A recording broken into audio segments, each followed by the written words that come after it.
Hello guys, in this part I'm going to show you two of the most important MATLAB functions that we're going to use every day. So let's generate some calculations. I'm just going to do some random ones. And then x equals. You can use different values. Alright, I have done some calculations here, and sometimes you will need more space, right? Because after doing these calculations and even more, it's going to be jammed with information. It's not very easy to read things. One of the functions that I'm going to introduce to you is called home.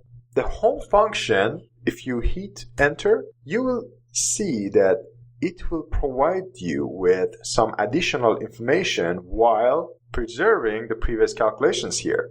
Therefore, whenever you need empty space to do more calculations while you need to keep the previous calculations also, the best way to do it is through home function. The home function will bring some new space.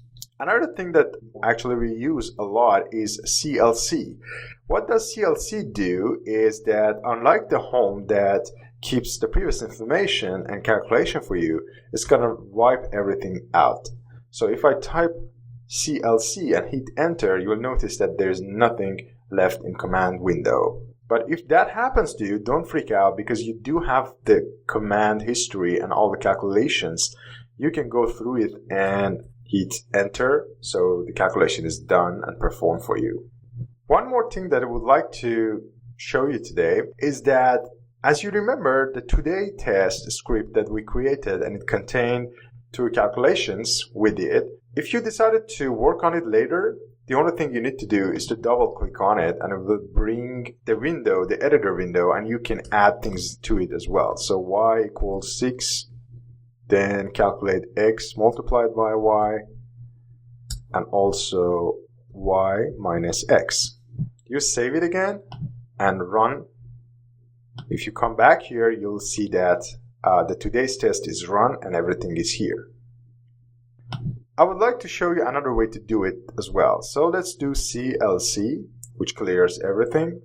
If you want to run a program that you saved here, you can simply type its name. So if I say today, underline, test, and pay attention to capital letters because they do make difference.